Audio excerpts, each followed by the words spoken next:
रामकृष्ण हरी. शुभ संध्याकाळ. संध्याकाळचे 6:30-7 वाजत आले आता. कशी यूट्यूब फॅमिली? मस्तच असणार. तुम्ही पण मस्त, मी पण मस्त. त्या काळजी सर्वजण. पावसाचं खूप खूप खूप गावोगावी अतिवृष्टी चालू आहे. आपण पण काळजी घ्या सर्वजण, कारण खूप पावसाने खूप म्हणजे खूप नुकसानी होत आहे पावसाने. कधी कुठं कुठं विजा पडल्या, जनावरांवर पडल्या, माणसांवर पडल्या, खूप नुकसानी झाल्या. शेतकऱ्यांची कामं चालू, शेतातले शेती कामं करता करता शेतकऱ्यांवर पण खूप विजा पडल्या. खूप म्हणजे खूप असं नुकसान चाललं आहे. आता वरून देवाच्या मनात काय ते कोणालाच माहिती नाही. त्यांनी येळवारीचं आगमन केलं तर केलं, नुकसानी खूप करू राहिला वरून देव. तर घ्या सर्वजण काळजी घ्या. तर 2-4 दिवसापासून व्हिडिओ टाकला नव्हता मी. 2-3 दिवस झाले. तेव्हा वैष्णवीचा एक व्हिडिओ टाकला होता. वैष्णवीचं आत्महत्या प्रकरणामध्ये एक व्हिडिओ टाकला होता. तेवढा एकच व्हिडिओ फक्त. तसं काही व्हिडिओज टाकला नव्हता मी. तर खूप वाईट वाटत होतं. वैष्णवी गेली तर तिचं एक छोटंसं बाळ टाकून गेली 9 महिन्याचं. तर खूप वाईट वाटत होतं. हो, असं कोणावरच अशी वेळ येऊ नये ते लेकराला. आज ती आईच्या कुशीतून गेलं आहे. कुशीमधून म्हणजे आई सोडून गेली त्याला. खूप म्हणजे खूप वाईट वाटतं आहे ते. तर तुम्ही सर्वांनीच बघितला आहे तो माझा व्हिडिओ. बऱ्याचशा लोकांनी बघितला. पण अशी घटना नाही व्हायला पाहिजे. असं म्हणजे असं इतकं उंच टोकाचं पाऊल पण नाही उचलायला पाहिजे कोणत्याच पोरींनी म्हणा, महिलांनी म्हणा, स्त्रियांनी म्हणा. एवढं उंच टोकाचं पाऊल नाही उचलायला पाहिजे बरं का. थोडंसं आता जशी आपल्याकडून चूक होती आहे, तर त्या चुकीला आपण थोडासा धीर धरायला पाहिजे. थोडंसं 4 विचार घ्यायला पाहिजे काही गोष्टीचा, की 2-4 दिवस थोडं सहन करायला पाहिजे. एवढं ताबडतोब उच्च टोकाचं पाऊल नका घेऊ कोणीच असं. कारण कोणाच्या आईवडिलांना एकटीच मुलगी असती, कोणाच्या आईवडील वनवासी होऊन जातं मुली वाचून, कोणाचे लेकरू त्या मुलीला मूलबाळ असलं तर ते मूलबाळ वनवासी होऊन जातं आई वाचून.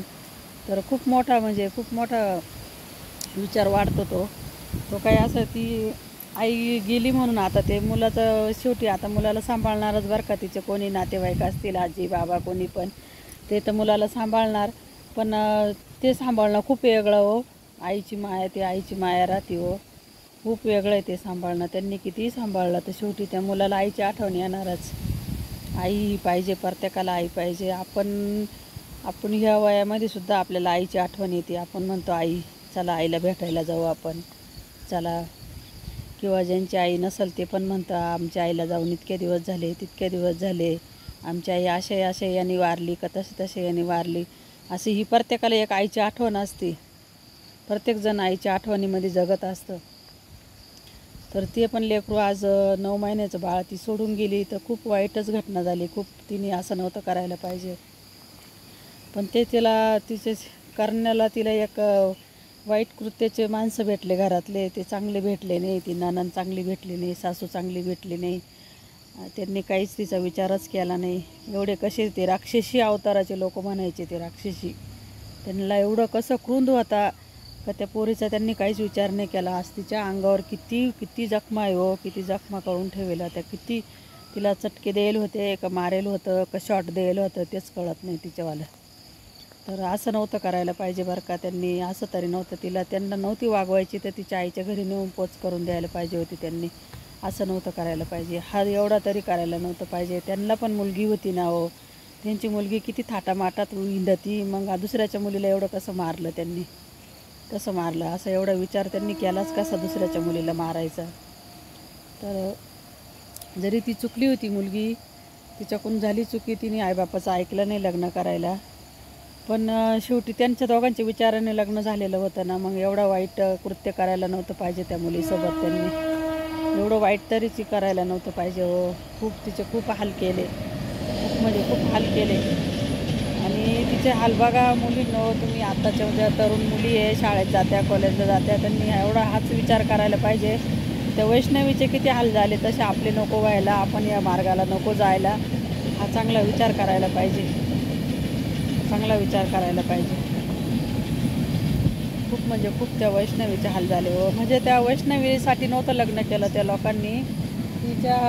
तिच्या प्रॉपर्टीसाठी लग्न केलं होतं, तिच्या आईबापाकडून प्रॉपर्टी आणण्यासाठी लग्न केलं होतं तिच्या संग.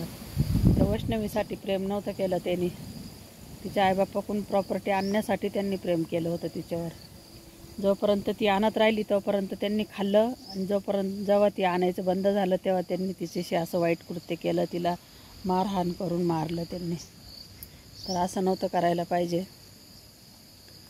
तर बघा कसा वाटला माझा व्हिडिओ, नक्कीच मला कमेंट करून सांगा.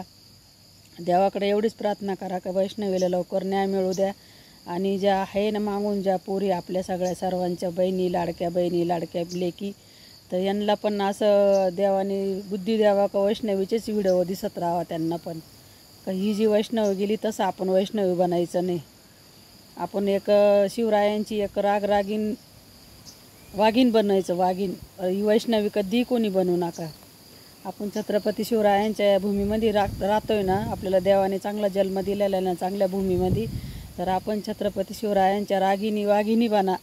पण वैष्णवीसारखी वैष्णवी कोणीही होऊ नका. आता ती वैष्णवी चुकली तसं तुम्ही कोणीही चुकू नका. तुम्ही वैष्णवी नका होऊ, रणरागिणी वाघिणी व्हा आणि करून दाखवा. खरंच पोरींनो, खरंच चांगला विचार करा. या प्रेमात कधीही पडू नका. तुम्ही प्रेम बघा कसं होतं, हे बघा कसा माझा व्हिडिओ वाटला, नक्कीच मला कमेंट करून सांगा. रामकृष्ण हरी.